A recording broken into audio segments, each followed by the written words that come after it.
November 1943. Fort Warren, Wyoming. 18-year-old Sammy Davis Jr. stepped off the train into the coldest winter of his life, and he wasn't talking about the weather.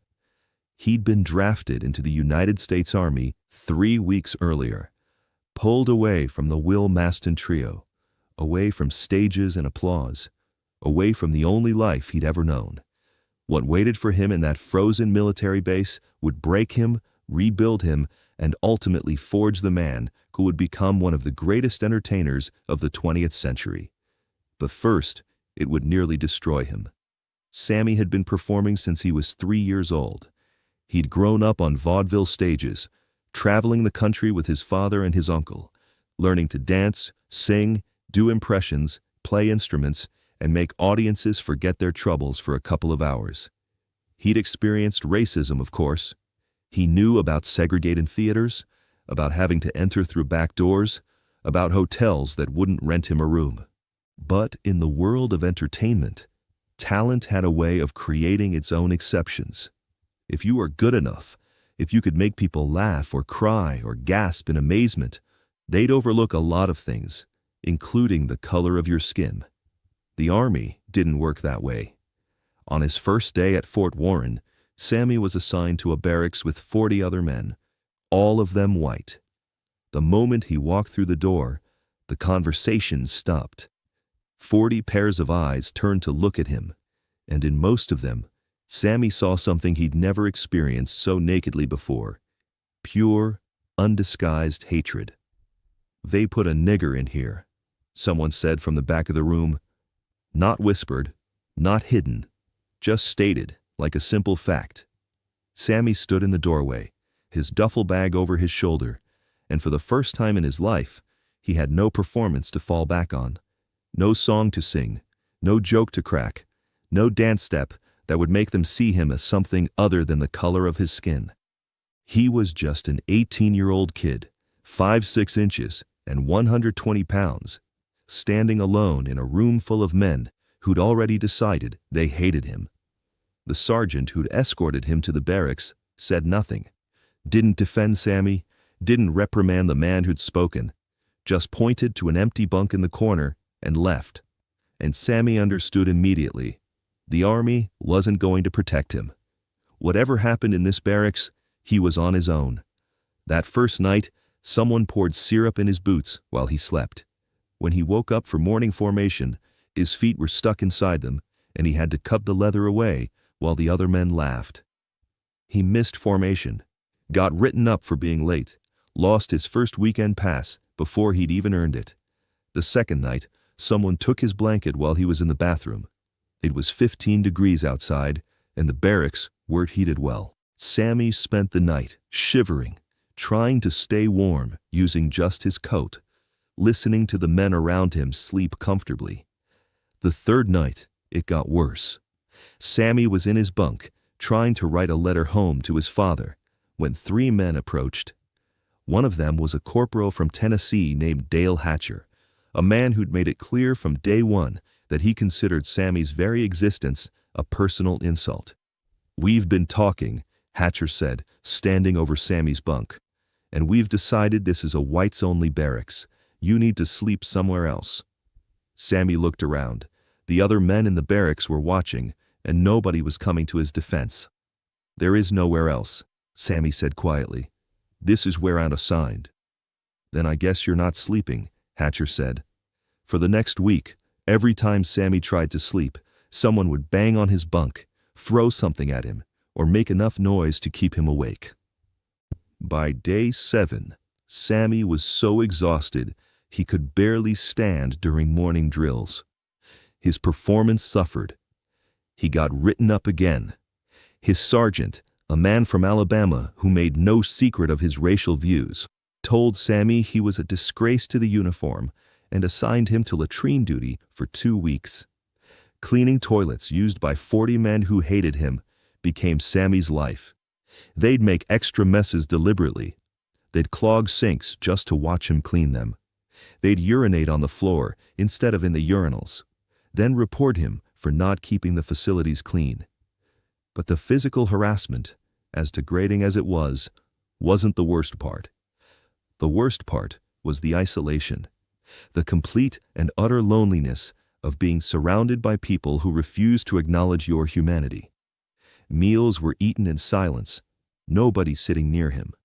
Training exercises were done without anyone speaking to him unless absolutely necessary.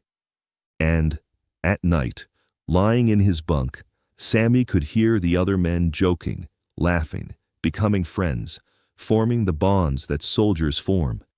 And he wasn't part of it. He was other. He was alone.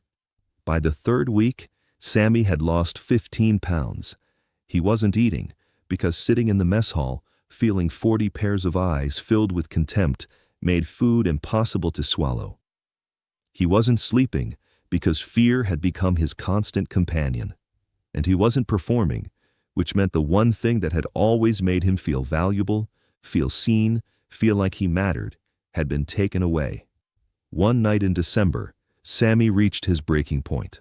He was lying in his bunk, staring at the ceiling, and he realized he'd been in the army for 5 weeks and hadn't smiled once. Not even a small smile, not even privately. The joy that had defined his entire life had been completely extinguished. And in that moment, Sammy understood that these men were winning. They were killing something in him, something essential, and if he let them continue, there'd be nothing left to save. He made a decision. He couldn't change their hatred. He couldn't make them accept him. But he could refuse to let them destroy who he was. He could find a way to survive this that didn't require their approval or their friendship. He could be Sammy Davis Jr. even in hell. The next day, during free time, Sammy walked to the rec hall, a building most soldiers used for ping pong, cards, and relaxation. There was an old piano in the corner, barely in tune, covered in dust. Sammy sat down and started to play, just quietly at first, picking out melodies, remembering songs from his vaudeville days. Within minutes, soldiers started drifting in. Not from his barracks, men from other units, drawn by the sound of music in a place that had precious little of it.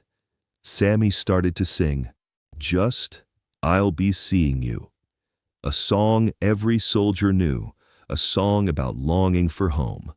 By the end of the song, 30 men had gathered, and for 3 minutes they hadn't been white or black, northern or southern, friend or enemy. They'd just been soldiers, far from home, listening to music that reminded them why they were fighting this war.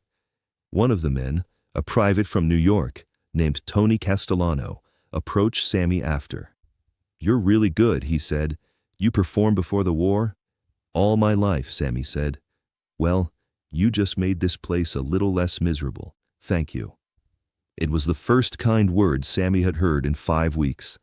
He went back to his barracks that night, still hated, still alone, but with something he hadn't had before. Proof that he could still connect with people through his talent. That racism couldn't take that away unless he let it. Sammy started performing in the rec hall every night. At first, it was just piano and singing. Then he added impressions, comedy routines, tap dancing on the wooden floor. Word spread. Soldiers from other barracks started showing up. Within 2 weeks, Sammy's nightly performances were drawing crowds of 50, 60, sometimes 100 men. And here's what broke through the hatred in a way that nothing else could have. Sammy made them laugh. He did impressions of their officers so accurate, so devastatingly funny, that even men who hated black people couldn't help but crack up. He danced in ways that seemed to defy physics, his feet moving faster than eyes could track. He played instruments, sang songs, told stories that made them forget, for just an hour, that they were in Wyoming in the middle of winter, preparing to go fight and possibly die in a war. The performances didn't end the racism. Men from his barracks still wouldn't sit with him at meals. They still played pranks, still made his life miserable in 100 small ways, but they started watching him differently, with something that wasn't quite respect yet, but wasn't pure hatred anymore either. It was closer to confused fascination. How can someone we're supposed to hate be this talented? 3 months into Sammy's service, A master sergeant named Bill Robinson arrived at Fort Warren. Not the Bill Bojangles Robinson, though Sammy would meet that legend later. This Bill Robinson was a black soldier from Chicago, one of the few black NCOs in the Army, and he'd heard about the kid from Harlem who was entertaining the troops. Robinson found Sammy after one of his shows. "You're good," he said bluntly, "really good. But you're also barely surviving here, aren't you?" Sammy didn't see the point in line. "Yes, sir. I've been in this army for 8 years," Robinson said. "I've seen what they do to talented black soldiers. They'll use you. They'll let you perform because it's good for morale. But they'll never respect you. And the moment you're not useful, they'll throw you right back into the worst they've got. You understand that?" "Yes, sir." "So here's what you need to decide. Are you going to let that destroy you? Or are you going to use this experience to become something they can't destroy?" "How do I do that?" Sammy asked.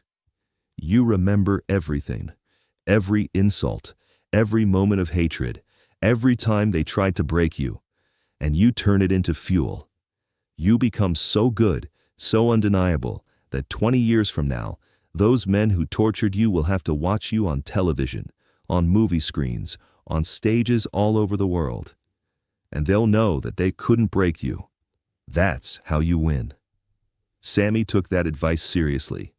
He started keeping a mental catalog of every racist incident, every humiliation, every moment of pain, not to wallow in it, but to remember why he had to succeed. He made a promise to himself. When this war was over, he would become so famous, so successful, so undeniably great, that the men who tried to destroy him would have to acknowledge that they'd failed. In March 1944, Sammy's unit was ordered to put on a show for visiting generals. The commanding officer, who'd barely acknowledged Sammy's existence up to this point, suddenly needed him. "Davis, you're organizing and starring in this show. Make us look good." Sammy could have refused, could have been petty, could have done the bare minimum. Instead, he put together the best show the base had ever seen. He recruited talented soldiers from across the base, choreographed dance numbers, wrote comedy sketches, and starred in a 2-hour production that had generals laughing so hard they cried. After the show, one of the generals approached Sammy personally. "Son, that was outstanding. You ever think about performing professionally?" "Sir, I've been performing professionally since I was 3 years old. The Army interrupted my career, not started it." The general looked embarrassed. "Well, after the war, you should get back to it. You're too talented to waste." That night, back in his barracks, Dale Hatcher approached Sammy's bunk. Sammy braced himself for another confrontation. Instead, Hatcher said something Sammy never expected. "That show was good, really good, made the whole base proud." It wasn't an apology, it wasn't friendship, but it was acknowledgement. And for Sammy, it was proof that Sergeant Robinson had been right. Talent, pursued relentlessly, could create a kind of respect that transcended even the deepest racism. Sammy served for 23 months total. He was never accepted as an equal by the white soldiers in his unit.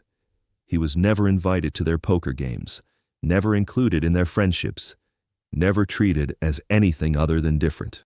But by the time he was discharged in September 1945, he'd performed for thousands of soldiers, earned a reputation as one of the best entertainers in the service, and more importantly, he'd learned something about himself. He can survive anything. Years later, in 1959, Sammy was asked in an interview about his time in the Army. The interviewer expected stories about performance, about entertaining troops, about the funny side of military life. Instead, Sammy told the truth. "The Army tried to break me," he said quietly. "For 23 months, I faced racism so constant, so casual, so accepted, that it was just part of the air I breathed. Men who'd never met me before decided they hated me because of my skin color. They tortured me in small ways and big ways. They isolated me, humiliated me, tried to convince me I was less than human. But here's what they didn't understand. I'd been performing my whole life. I'd learned early that the world doesn't owe you fairness. It doesn't owe you kindness. The only thing you can control is your response. So I chose to respond with excellence. Every night, I performed like my life depended on it, because psychologically, it did. Performing was the only thing that reminded me I was still Sammy Davis Jr. Not just a number, not just a color, but a person with value. Did it change them? The interviewer asked. Did your performances make them less racist? Some of them, maybe, a little, but that was never the point. I wasn't performing to change their minds. I was performing to save my own soul, and it worked. I came out of that experience damaged, absolutely. I have scars from those 23 months that I'll carry forever, but I also came out stronger, because I learned that hatred can hurt you, but it can only destroy you if you let it, and I refused to let it. In 1962, Sammy was invited to perform at the White House for President Kennedy. Standing in that historic building, performing for the most powerful people in the country, Sammy thought about Fort Warren, about the barracks where men poured syrup in his boots, about the rec hall where he'd first started performing for soldiers, about Dale Hatcher and all the men who'd tried to break him, and he smiled. Because Bill Robinson had been right. He'd turned the pain into fuel, the hatred into motivation, the isolation into strength. He'd become so successful, so undeniable, that the men who'd tormented him had to watch him shine, had to acknowledge, even if they'd never admit it, that they'd failed to destroy him. When Sammy Davis Jr. died in 1990, the tributes poured in from around the world. Presidents, celebrities, ordinary fans, all mourning the loss of a legend. But buried in his personal papers, his family found a letter he'd written, but never sent, addressed to no one in particular, dated 1945, right after his discharge. The letter said, "To the men of Fort Warren who tried to break me, you taught me something valuable. You taught me that talent is a weapon, that excellence is armor, that the best revenge against hatred is not more hatred, but becoming so undeniably great that even your enemies have to respect what you've accomplished. You tried to reduce me to nothing. Instead, you gave me the motivation to become everything. Thank you for that. I mean it. Without you, I might have been merely talented. Because of you, I became unstoppable." If this story of survival, resilience, and turning hatred into fuel moved you, like and subscribe for more untold stories about legends who refuse to be broken. Share this with someone who needs to understand that the people who try to destroy you often give you the exact motivation you need to succeed beyond their wildest nightmares. Have you ever used someone's doubt or hatred as motivation? Hit that notification bell, because these stories about transforming pain into power are what we all need to hear.